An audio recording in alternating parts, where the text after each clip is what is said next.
And unfortunately, today it's just me presenting. We had planned on co-presenting this, and this is Vanessa Cantinho de Jesus and myself. We basically teamed up in a couple of innovation projects where we applied a framework that I'm going to present you today. And well, to myself, I'm an innovation and strategy consultant, and I have worked in innovation for about 15 years. I'm also a lecturer at universities, and I also used to work as a management consultant for bigger and smaller consultancies in New Zealand and in Germany and in Europe. Vanessa, she's an anthropologist, and she uses qualitative research to get a really in-depth understanding of reality. And she put her research and analytical skills in the service to help solve complex problems in today's world. Okay, before I get into the framework I would like to present, I would like to take a little detour and talk about the difference between incremental and radical innovation.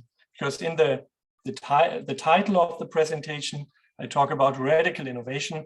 And in order to better understand what I mean by that, I would like to illustrate that using a model and maybe one or two examples. Okay. So this graph is from research by Roberto Verganti, and it shows product or service quality on the y-axis and design parameters on the x-axis. And whenever a new product or new service is invented, whenever a new innovation occurs, you usually start right at the bottom with a low quality product or service. And then over multiple iterations, the product gets better and better. It gets more useful to a wider audience, and it also often gets more and more features. Yeah. And what then happens, it's some sort of hill climbing. So you see incremental product improvements with each iteration, and you see many organizations competing by hill climbing. Then one product from one company has an additional feature, and then it doesn't take long for competitors to catch up. Yeah, and you kind of have this race to the top of that hill, and at the same time, the actual value you're providing flattens. So it's kind of a saturation of value. And from time to time, some organizations are able to define a new hill that you can climb, and that can change the entire industry. And this shift facilitates a radical innovation. And this radical innovation in the start is often inferior to the product that basically was on the old hill. Yeah, basically the status quo, state-of-the-art products. They are, when you look at the quality of features, they are often superior to that new radical innovation. So this shift to open up a new opportunity space can be facilitated by technology and by meaning. And more often than not, it's actually facilitated by a shift in meaning. And let me give you one example for that. So for centuries, people have used candles to light their home. Yeah, and when electricity was invented and became widely used in urban areas and cities, candles were basically jobless. Yeah, they were not only jobless, they were unemployable. There was no need for candles anymore. And then something interesting happened, and candles got a new meaning, and an interesting coupling happened. And basically a product, candles, were coupled with fiction. They were coupled with romance. Yeah, and we all know candlelight dinners, and the global candle industry is booming because candles found a new meaning besides lighting your home. And this is an interesting coupling here, that we have a product that has been coupled with basically fiction, romance. Yeah, who decides that candles are romantic? But it still works. Yeah, and even today you have scented candles, and people buy them for all sorts of reasons, but not for the original reason anymore, unless there's a power outage, yeah, to light your home. Okay, there are other examples that are also related to technology, but also in those examples, most often a change in meaning takes place. Yeah, you can also look at that, and well, in many talks about innovation, they use Apple examples, and I'm no exception here. So a second example would be Nokia, which was really on top of that hill on the left-hand side in the early 2000s. They had a phone for everything. Yeah, they had a waterproof phone. They had a phone with a high-resolution camera. They had a phone for very rugged phones for when you go hiking. They had a phone for business people, a phone for watching TV and listening to music. So they had a phone for every use case, where on top of that hill, and we're getting better and better and better. And Apple launched the iPhone, which was in fact inferior in all aspects. It had less storage, it had a bad camera, it was awkward to type, but it did offer a different meaning. Yeah, and this is what I mean by radical innovation. And there's often a coupling, an interesting coupling happening. Okay. There is a term often used in innovation, and I'm sure you heard that as well, which is just think outside of the box. Yeah, and over time, when I ran innovation workshops across companies and also across different countries, I noticed that people tend to come up with the same ideas over and over again. And I also noticed that most ideas were iterations of something that already existed. And I wondered, why is that? Why do people, why is it so difficult to come up with something radical? And then I even used that phrase, yeah, think outside of the box, without really understanding what I meant by it. Yeah, I could have also said, well, be innovative, have good ideas, go now. Yeah, so it obviously doesn't work, but it occurred to me that the box was kind of real because people were operating in their current frame of reference. Yeah, they were operating in their current cultural framework. So I wanted to take a closer look at that box. And what is this box made of? So it's made of conventions. It's made of past experiences. It's made of the status quo. And it's especially active when we're in a rush, when we're busy, when we're running on autopilot. And the box, for me, represents the things that we accept as given, our mental models, our biases, what we call normal. And this is all impacted by our cultural patterns, our beliefs, and our way of thinking. So to sum it up, it's really impossible to think out of the box unless you're able to see the box that you're in. And while cultural frameworks are created by humans, we are incredibly good at creating fiction. And because they are created by humans, and we all know this, they change over time. These cultural frameworks are being reinvented by every generation. And if they are created by humans and if they are subject to change, the question is, can we change cultural frameworks to facilitate a new kind of thinking in the context of innovation projects? Yeah.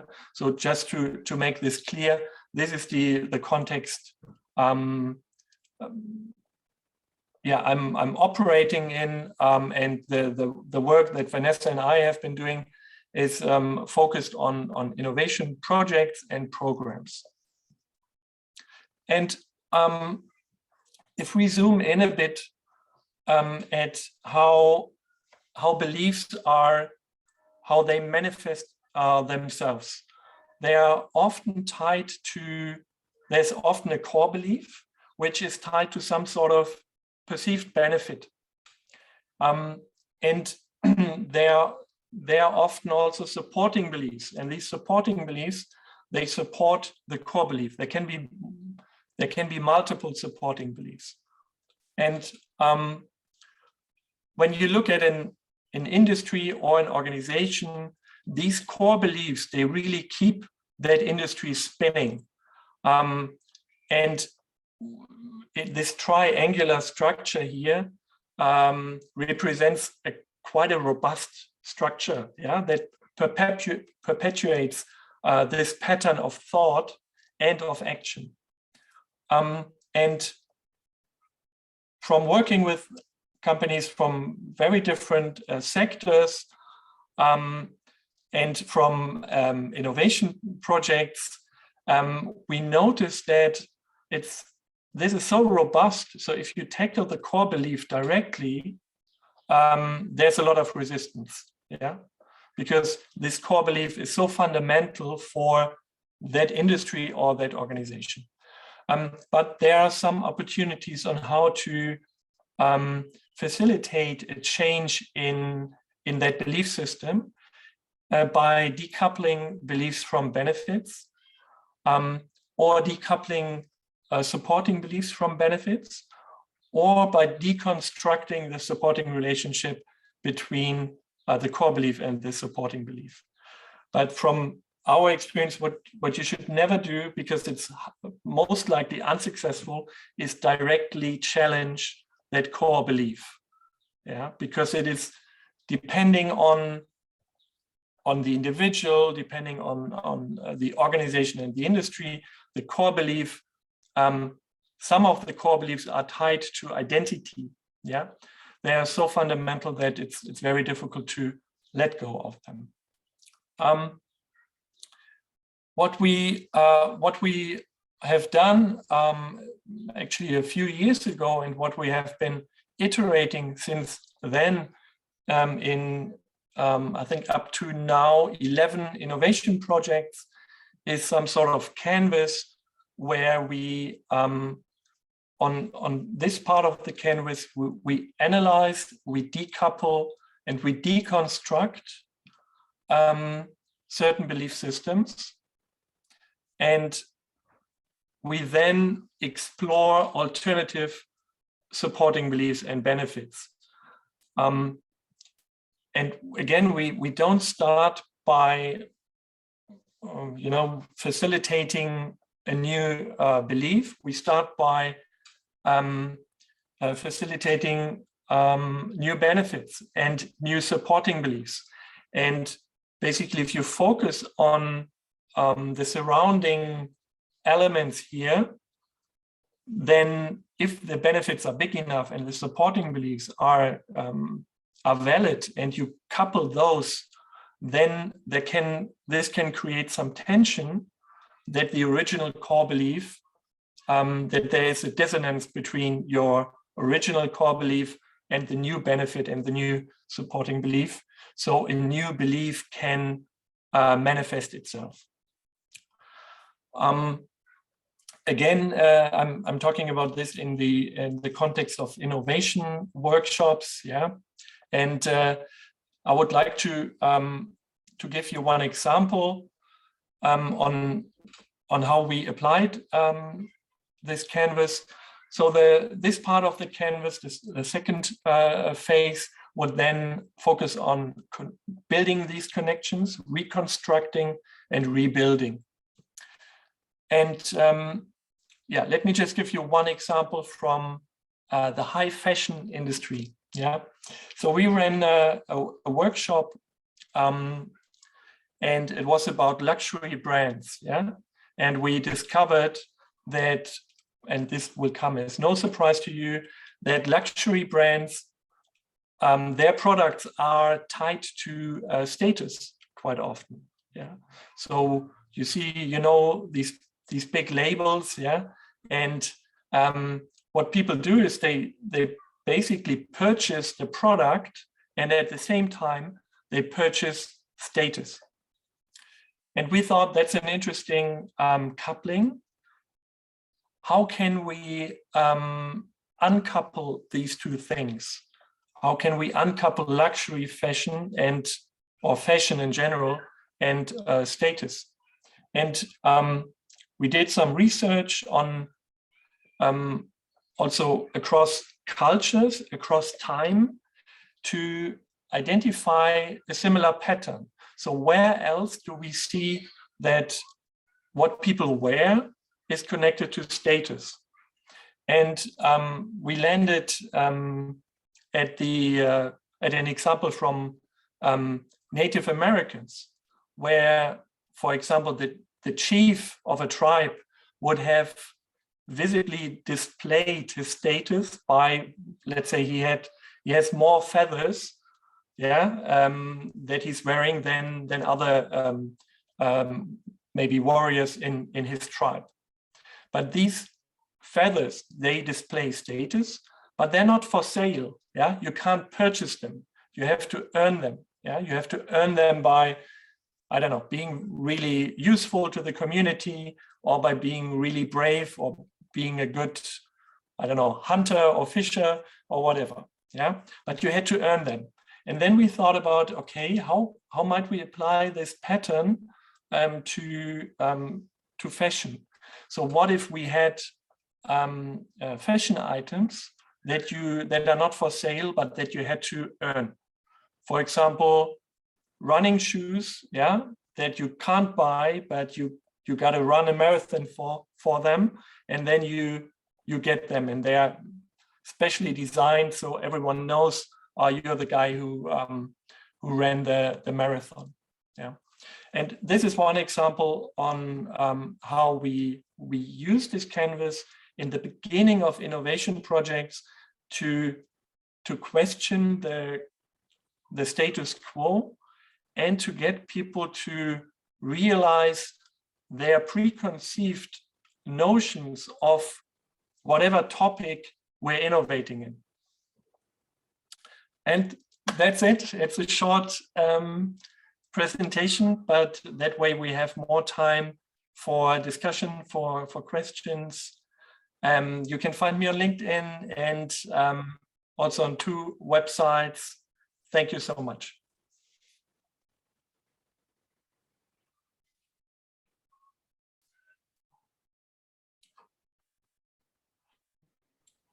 Thank you, Sebastian. Really interesting stuff. Let me see if we have any questions here. I've got 1 or 2, but yeah, anything from you guys? If you're taking notes. Any questions? What are you thinking about? What's the context you're thinking about this thing? I think both. So I was interested in this. Sorry, can you hear Sebastian? Is the audio good enough? Yeah, it's if you could speak up a little bit, I will tune up my volume as well. Yeah.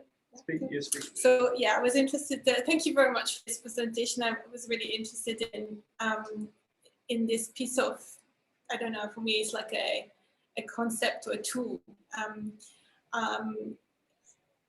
In my context, I'm trying to understand how to change government use of systems methods, or actually have more policymakers adopting system methods. And so I was thinking a lot of the pushback that we get from policymakers is that they do have other constraints. So I felt that, you know, your concept of being in a box and having an existing context and values and beliefs and habits is very relevant. It's probably something I should consider. So I wonder whether you would have reflection about how to apply this with people who you're not part of their group. I'm external to them. So can you do that as an exercise, and how do you do that?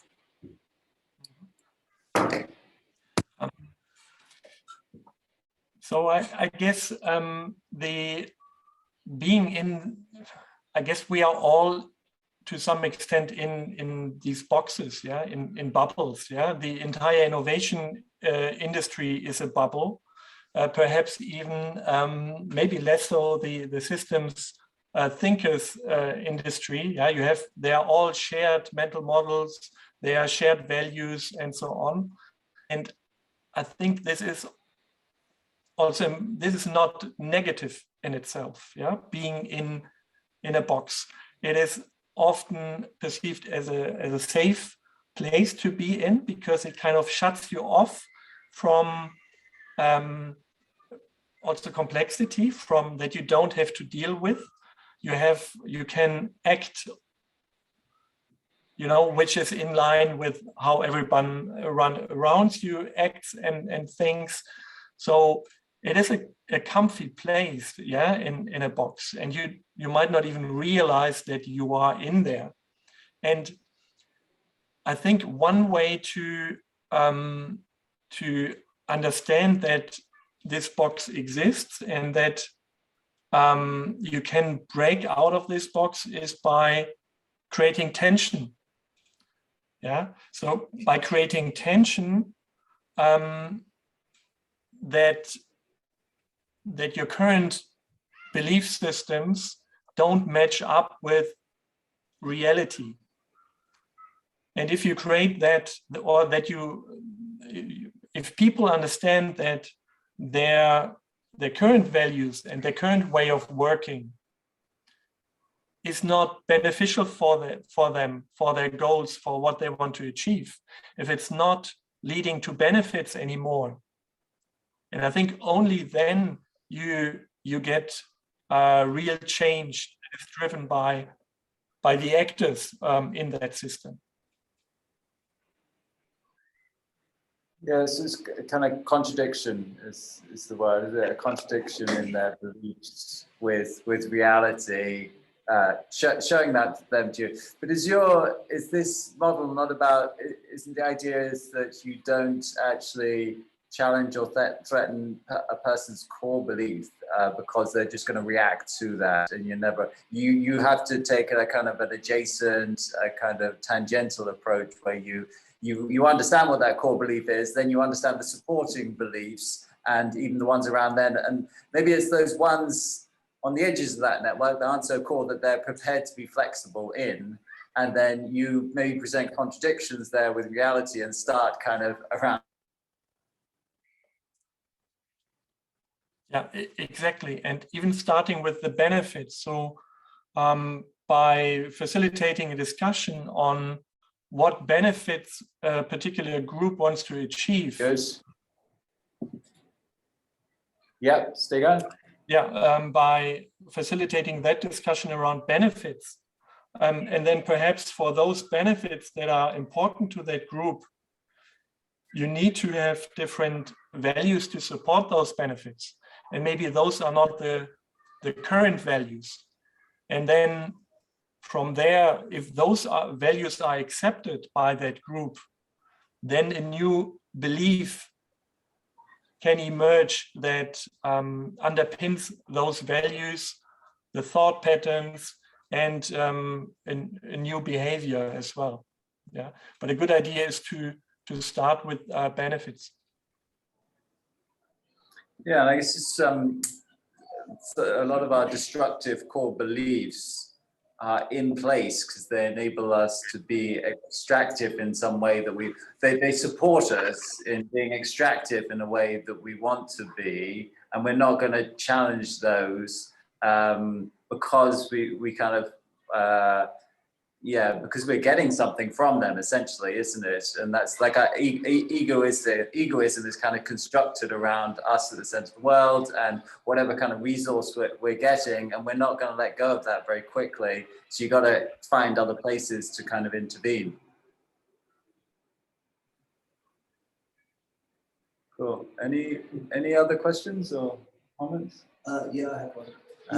Sorry, maybe we could. If you want to talk to Sebastian. Sorry. There you go. Hi there. I really enjoyed that. Essentially, it seems to me like if you're talking about it through the lens of innovation, what you're doing is really interesting. It seems like you're rebranding the ego, like it's an exercise in rebrand, essentially. And you're shifting not the paradigm for, like if it was a traditional product, you would say the need would be this and the pain points and the problems are this. You're not addressing that directly like traditional innovation, whereas you're essentially reframing the entire pain point so that doesn't exist, which is a really interesting approach. Do you feel like that's like a massive undertaking? First of all, does that seem like it fits in?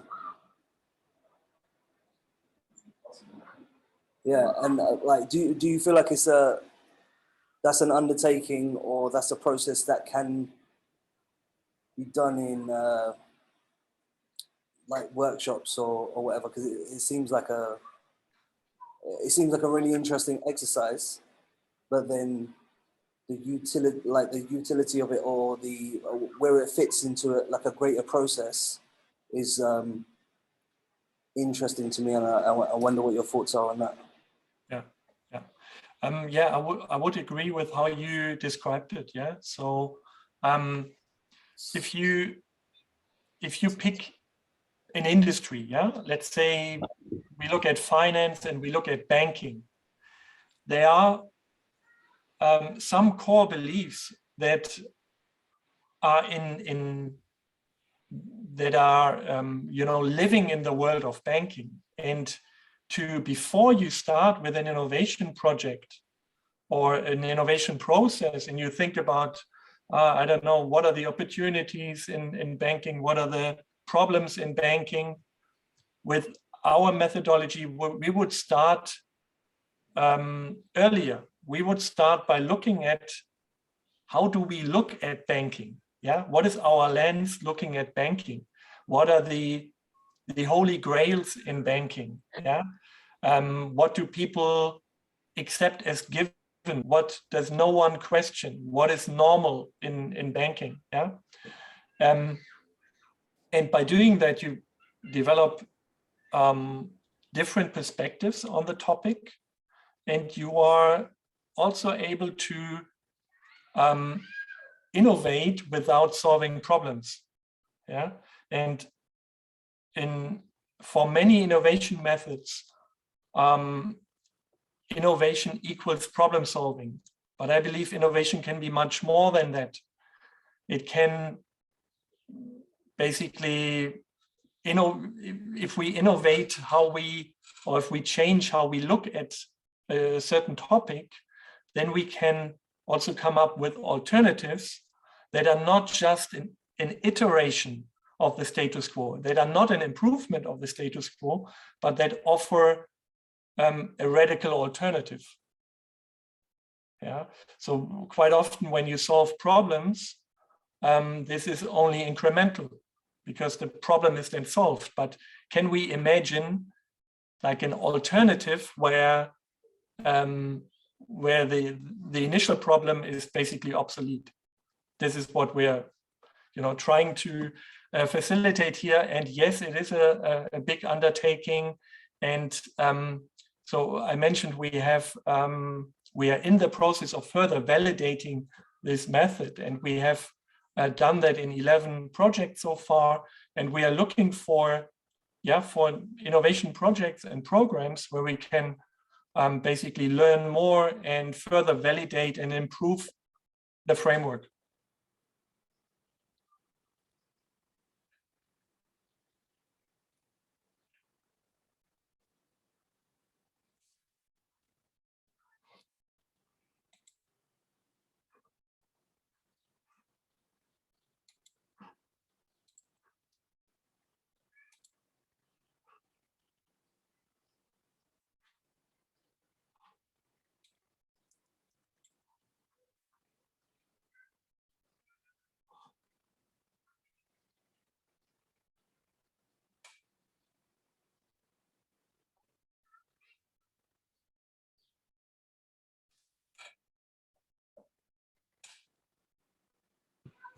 Sorry, Sebastian, we lost you for a minute, but we're back. So let's see, there was a question here. I'll just scroll down. So question, your statement, who decides that candles are romantic? It's part of that answer rooted, isn't part of that answer rooted in our psychology and biological senses, which would be hard to escape. Basically, how can we escape our neurobiological bias to reinvent conventions?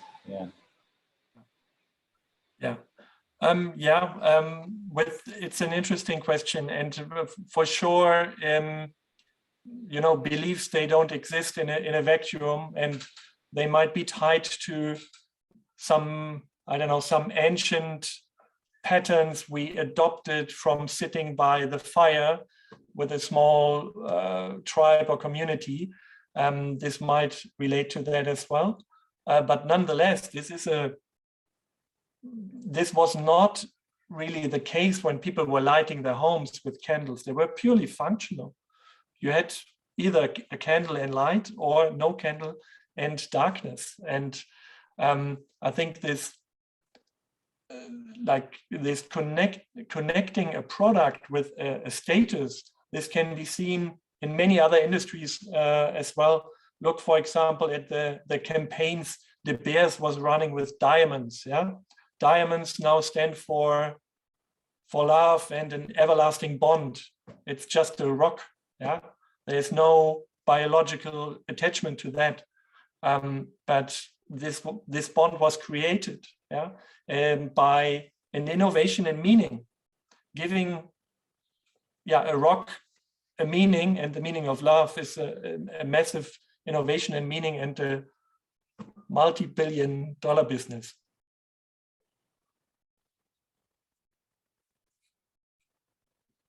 So I was cut off before, but we're in the process of validating the model further and therefore looking for opportunities to do that. This might be innovation projects or programs. And maybe I didn't answer that part of the previous question. We believe that this methodology works well in conjunction with other innovation methods. It works best if we start by looking at a topic from that angle. So I would recommend doing that at the start of an innovation initiative or project or program, and then looking at the different players and potentially some problems, opportunities, and some needs that people have in that area. This is an innovation in paradigm, isn't it? Mm-hmm. Cool. Any other questions? Yeah. So you mentioned other innovation. So you mentioned other innovation processes that you would attach it onto. Mm-hmm.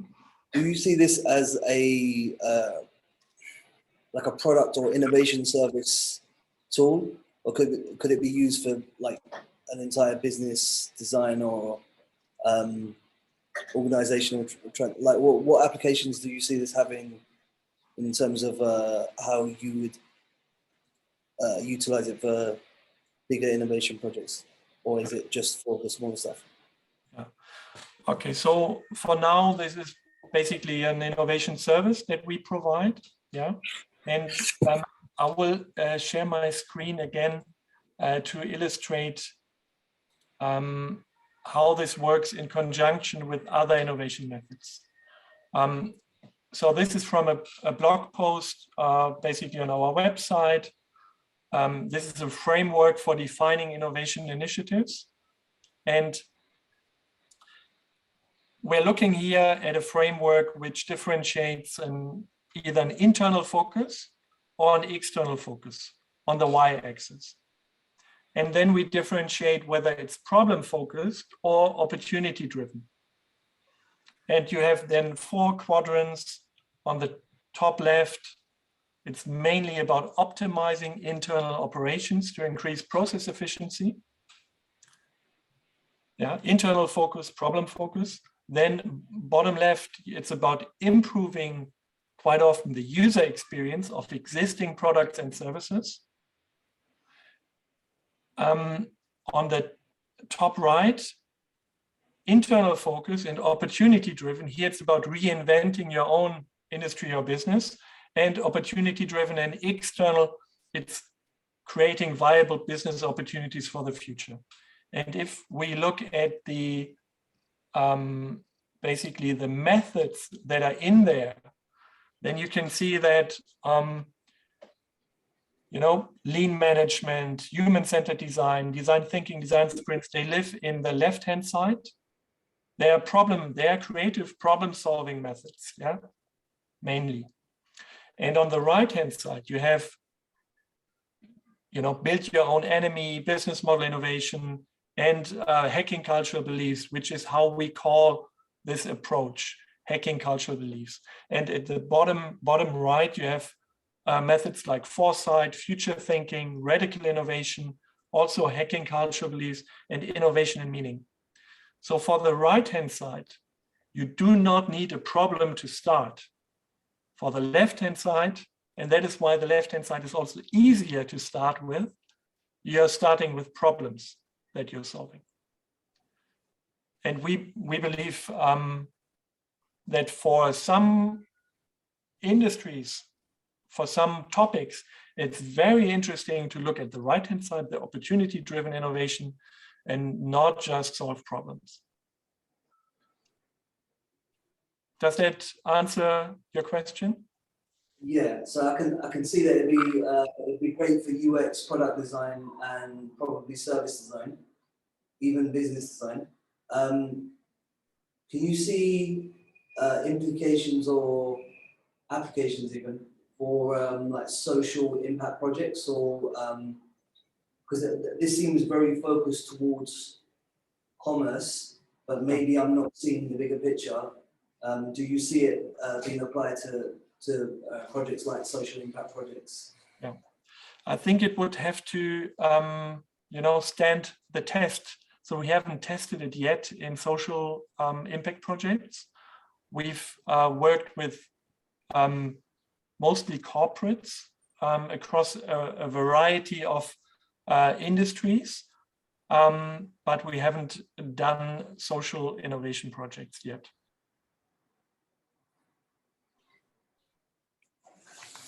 Okay, great. Thank you. I think our time is coming to an end. Sebastian, I apologize about the tech problems. It was great to see you and hear your presentation. Really fascinating stuff, and it's really systems innovation in a different form, I think, because we're both looking at about how do we innovate in paradigms and thinking in mental models to create something radically different instead of incremental innovations within the same paradigm. So it's interesting just that you're coming from a different perspective, right, and see where the overlap is and so forth, and the kind of practicality of what you've come up with too in terms of those tools. And do you have canvases and stuff on your websites, or stuff people can use? Or So there are a few things you can download on the website, but for this particular canvas, best contact me via LinkedIn and I can share that with you. Great, thank you very much, Sebastian. Thank you. Thank you, bye-bye.